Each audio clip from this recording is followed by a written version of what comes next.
Bismillahirrahmanirrahim. Assalamualaikum warahmatullahi wabarakatuh. Wilujeng Mayakya, perkenalkan saya Fikri Hakim. Saya dosen jurusan Pendidikan Bahasa Indonesia, Fakultas Keguruan dan Ilmu Pendidikan Universitas Siliwangi. Salah satu mata kuliah yang saya ampu adalah mata kuliah Manajemen Penerbitan. Mata kuliah Manajemen Penerbitan ini merupakan salah satu mata kuliah dalam bidang minat kejurnalistikan. Mata kuliah Manajemen Penerbitan hadir untuk mengakomodasi profil lulusan jurusan Pendidikan Bahasa Indonesia. Terdapat 4 profil lulusan atau 4 target profiling dari lulusan jurusan Pendidikan Bahasa Indonesia. Yang pertama, menciptakan calon pendidik bahasa Indonesia. Yang kedua, menciptakan calon peneliti dalam bidang bahasa dan sastra Indonesia serta pembelajaran. Yang ketiga, menciptakan jurnalis. Dan yang keempat, menciptakan pegiat ataupun praktisi seni. Mata kuliah Manajemen Penerbitan hadir untuk mengakomodasi profil lulusan yang ketiga, yaitu sebagai jurnalis. Metode pembelajaran yang saya gunakan pada mata kuliah Manajemen Penerbitan adalah Project Based Learning atau pembelajaran berbasis project. Metode ini saya kombinasikan dengan pematerian konvensional, diskusi kelas, dan proses pembacaan kritis. Untuk mengukur ketercapaian mahasiswa, ketercapaian mata kuliah ini oleh mahasiswa, terdapat 4 capaian pembelajaran mata kuliah atau CPMK. Yang pertama, mahasiswa mampu menginternalisasi linearitas antara konsep dasar kejurnalistikan, proses penulisan produk jurnalistik, dan proses pengelolaan penerbitan. Yang kedua, mahasiswa mampu menjelaskan konsep manajemen dalam konteks dalam ruang lingkup kejurnalistikan. Yang ketiga, mahasiswa mampu membuat media sebagai sebuah brand. Dan yang keempat, mahasiswa mampu melakukan proses pengelolaan terbitan dalam media yang mereka buat. Keempat CPMK tadi diharapkan dapat tercapai melalui proyek yang mahasiswa kerjakan. Proyek itu sendiri berkaitan dengan proses pengelolaan media. Mahasiswa diharapkan dapat mengelola media secara otonom, mulai dari proses pencarian data, proses pengolahan data, proses pembuatan konten berbagai produk jurnalistik, hingga media tersebut terbit, hingga konten-konten tersebut sampai pada konsumen. Untuk mengukur ketercapaian CPMK tadi, saya melakukan evaluasi pembelajaran dengan mempertimbangkan 4 aspek, dengan mempertimbangkan 4 bobot penilaian. Yang pertama, bobot aktivitas partisipatif. Saya berikan bobot 20%, yang mana aktivitas partisipatif sendiri terdiri dari keaktifan mahasiswa di kelas, keaktifan dalam berdiskusi, dan lain sebagainya.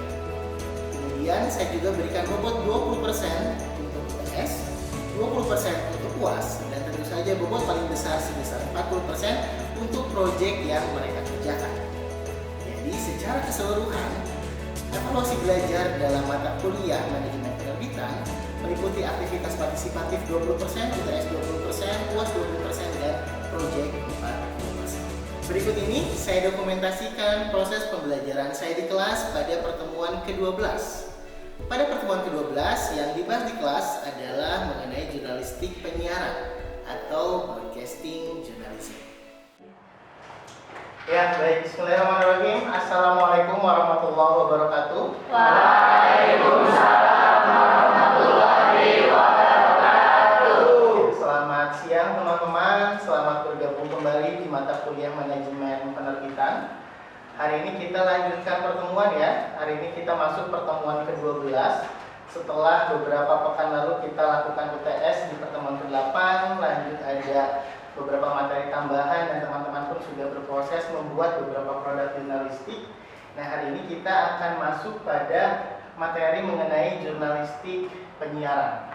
Sebelum kita masuk materi, saya cek dulu kehadiran. Di sini hadir semua? Hadir. Alhamdulillah semua sehat. Nah, hari ini kita akan bahas mengenai jurnalistik penyiaran. Yang mana jurnalistik penyiaran ini merupakan salah satu kriteria atau salah satu indikator ketercapaian pembelajaran di mata kuliah Manajemen Penerbitan. Ada 4 CPMK, bisa teman-teman lihat di layar. Yang pertama, mampu menginternalisasi linearitas antara konsep dasar jurnalistik, proses penulisan, dan proses pengelolaan penerbitan.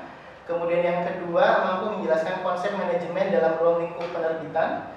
Kemudian yang ketiga, mampu membuat media sebagai sebuah brand. Dan yang keempat, mampu melakukan proses pengelolaan terbitan dalam media yang teman-teman buat.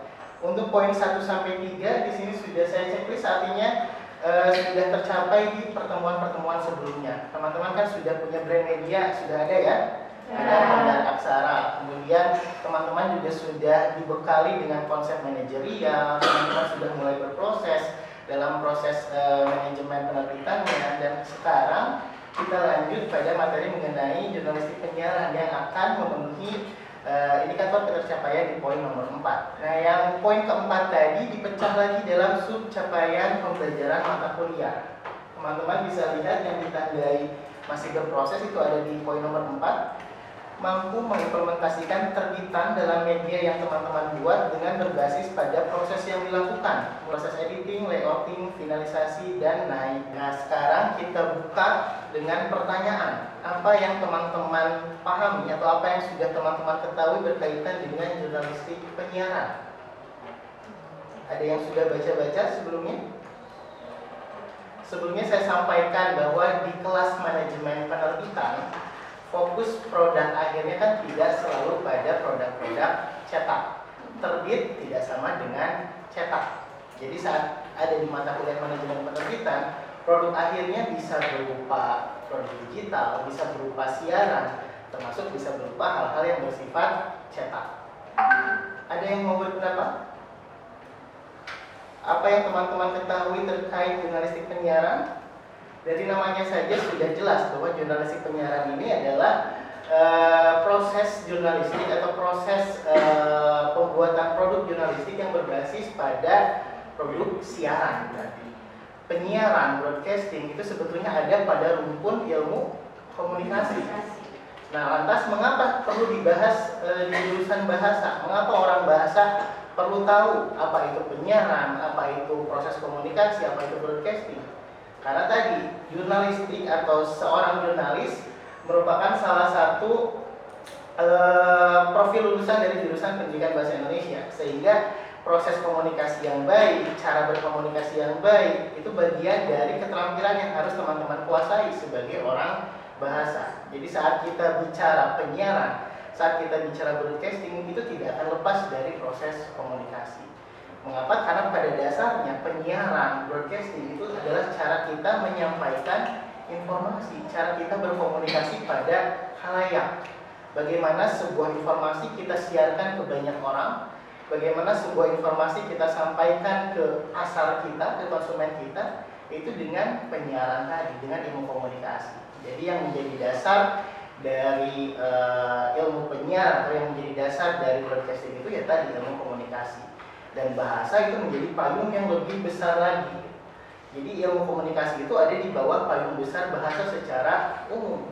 Kalau teman-teman masih ingat, mungkin dulu di semester 1, bahasa itu kan dikategorikan sebagai salah satu unsur budaya ya, yang mana di bawah bahasa itu banyak sekali aspek-aspek yang terpengaruhi gitu oleh bahasa, termasuk ilmu komunikasi ini. Jadi secara fungsional bahasa sebagai alat komunikasi kita implementasikan secara lebih kompleks dalam jurnalistik penyiaran ini. Jadi saat kita menyiarkan sesuatu, saat kita memaparkan sesuatu pada khalayak, cara kita komunikasi itu yang akan menjadi perhatian orang, itu yang menjadi pressure point dari jurnalistik penyiaran ini. Nah, ini sedikit teori broadcasting adalah ilmu tentang penyiaran atau penyampaian pesan yang sudah siap disajikan dalam bentuk audio dan visual. Nah, ini yang membedakan antara penyiaran dengan kemarin yang sudah kita bahas tentang penulisan. Saat kita menulis, produknya adalah produk tulisan atau produk cetak, yang mana bisa kita indra, bisa kita baca, bisa kita tangkap hanya dari sisi visualnya saja. Kita melihat produk tulisan, kita membaca, selesai.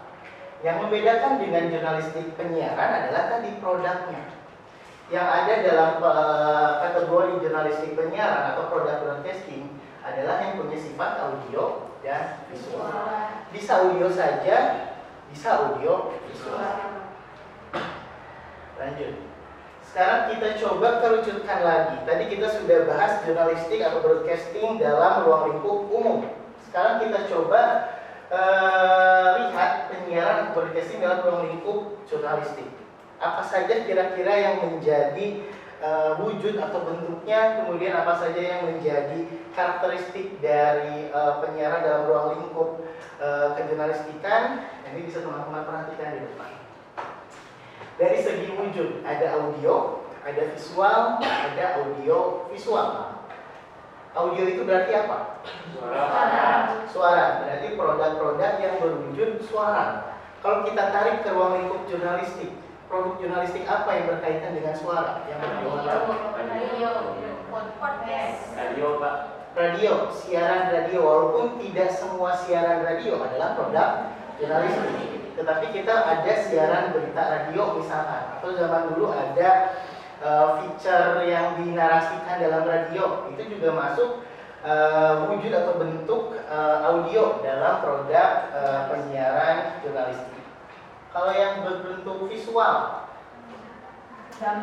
gambar, infografis, terkadang ada video teaser singkat. Saat kita dipertontonkan visualnya saja dan itu bisa mengandung informasi atau visual yang mengandung unsur informatif, itu juga bisa kita kategorikan sebagai bentuk dari jurnalistik penyiaran. Terakhir ada audio visual. Ada yang bisa beri contoh produk jurnalistik audio visual? TV. Di televisi teman-teman sering menonton TV, sering menonton Liputan 6, sering menonton apa, Seputar Indonesia, Fokus misalkan. Atau di sini menontonnya apa? Kabar-kabari.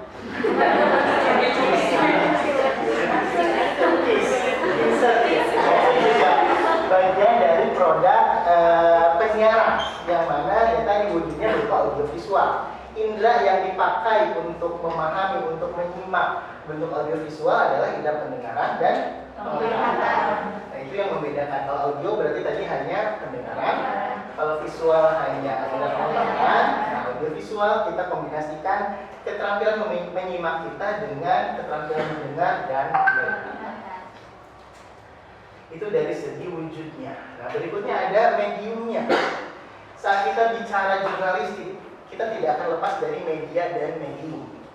Nah, medium dari jurnalistik penyiaran ada 3 di sini. Bisa teman-teman lihat. Ada radio, ada televisi, dan ada platform digital.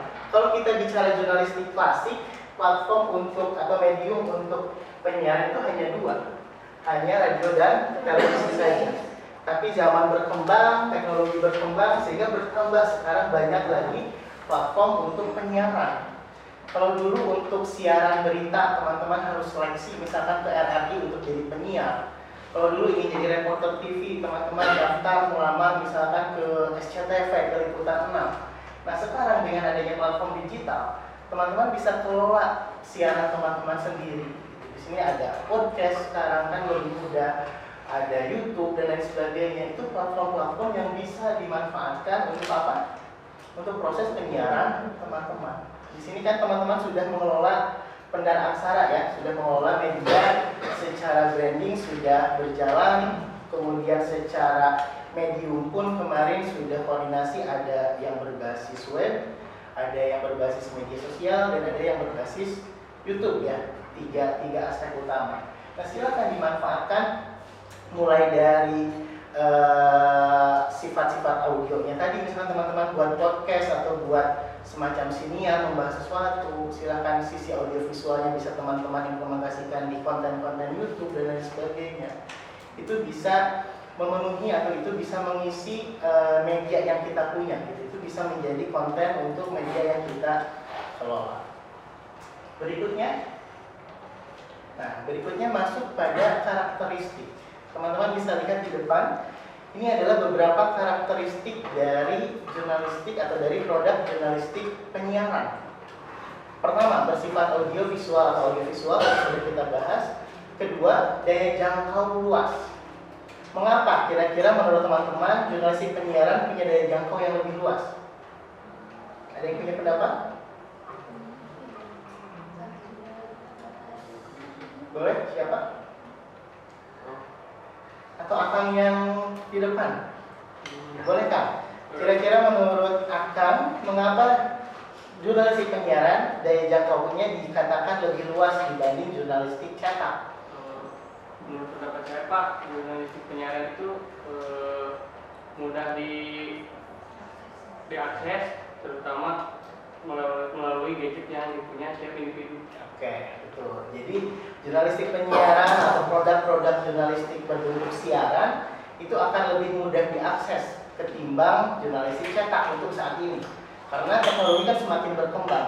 Zaman saya atau zaman orang tua saya dulu tentu lebih mudah mengakses koran ketimbang harus beli HP dulu, beli kuota dulu dan lain sebagainya. Tapi sekarang seberapa sulit teman-teman mendapatkan koran? Sekarang kan lebih sulit cari koran dibanding beli kuota gitu. Adik saya yang sedang ospek di sekolahnya disuruh mencari koran edisi minggu yang lalu. Itu sulitnya minta ampun. Artinya apa? Ya kan di dunia sudah semakin berkembang. Yang dulu mudah kita dapatkan, yang cetak tadi, sekarang justru lebih sulit didapatkan dan lebih mudah yang versi siaran, yang versi digital. Jadi dari jangkauannya lebih luas, kemudian akses relatif lebih mudah. Jadi kita akan lebih mudah mengakses produk-produk berupa siaran tadi. Kemudian penyebarannya juga cepat. Saat kita upload video ke YouTube, bisa langsung ditonton ratusan orang bahkan ribuan orang. Tapi kalau koran, kalau yang cetak, dicetak satu eksemplar koran, yang membacanya pasti bergantian kan? Akan dulu lanjut naik dan lain sebagainya. Itu juga secara akses, secara penyebaran juga relatif lebih cepat yang bentuk siar. TV lah, misalkan teman-teman membuat konten di TV atau membuat konten yang disiarkan di TV. Yang menonton TV kan satu TV bisa ditonton puluhan orang. Teman-teman tidak perlu beli TV satu ewang gitu untuk menonton satu berita di TV tersebut, kan tidak seperti itu. Berbeda dengan koran kan. Kalau koran ya satu koran untuk diakses oleh si pembaca tadi. Penyebaran lebih cepat. Kemudian berikutnya non interaktif. Di sini saya beri tanda bintang untuk non interaktif. Kira-kira mengapa? Ya, jadi untuk media digital, untuk produk jurnalistik siaran di beberapa platform dia memang hanya satu arah. Contohnya di TV misalkan saat ada liputan berita misalkan, teman-teman kan tidak bisa ujug-ujug telepon, saya ingin protes beritanya tidak benar, kan tidak bisa. Siaran berita di TV ataupun siaran berita di radio itu sifatnya satu arah. Tapi kalau di platform lain, misalkan kemarin ada kegiatan live misalkan di Instagram Pendar Aksara, itu kan bisa banyak arah, bisa tanya jawab, bisa diskusi dan lain sebagainya. Itu alasan mengapa saya berikan tanda bintang, karena non interaktif ini hanya untuk beberapa medium saja, seperti acara atau konten berita di TV, konten berita di radio, itu cenderung memang hanya satu arah. Tetapi saat kita gunakan platform yang lain, itu bisa lebih memudahkan kita saat ingin interaksi, bisa jadi banyak arah gitu untuk beberapa platform yang lain. Itu untuk karakteristik yang berikutnya. Terakhir, yang menjadi karakteristik dari produk siaran itu adalah biaya produksi yang relatif lebih tinggi. Nah ini terkadang ya tadi ada positif, ada negatif, ada plus, ada minus. Saat kita berkembang, saat kita ingin mengarah ke tadi konten digital, produk-produk siaran, ternyata biaya produksinya relatif lebih tinggi. Ada yang harus setting dekorasinya misalkan, ada yang harus sewa jasa, sewa barang dan lain sebagainya, sampai ke proses produksi, editing dan lain sebagainya, tentu punya biaya untuk produksi yang relatif lebih tinggi ketimbang produk cetak. Itu beberapa karakteristik dari produk jurnalistik siar. Sampai sini ada yang ingin tanyakan dulu? Cukup jelas? Aman ya? Oke. Terakhir di sini saya ingin tahu, setelah teman-teman mendapatkan tadi beberapa materi, mendapatkan beberapa pemahaman terkait jurnalistik siar, terkait jurnalisme penyiaran, terkait broadcasting journalism. Sekarang saya tanya, kira-kira menurut teman-teman dewasa ini atau yang bisa berkembang saat ini, produk jurnalistik siar yang seperti apa saja? Tuh yang angkat tangan dulu dari belakang, silakan. Siapa akan? Ya, silakan Kak. Kak Ajis. Menurut saya podcast. Podcast, apa lagi? Lalu media seperti Ada podcast. podcast, sudah bagus betul podcast. Teman-teman yang lain ada yang mau bantu Kang Ajis? Silakan Kang Ajis. YouTube, konten-konten video di YouTube ya. Ada lagi? Nah? Film dokumenter.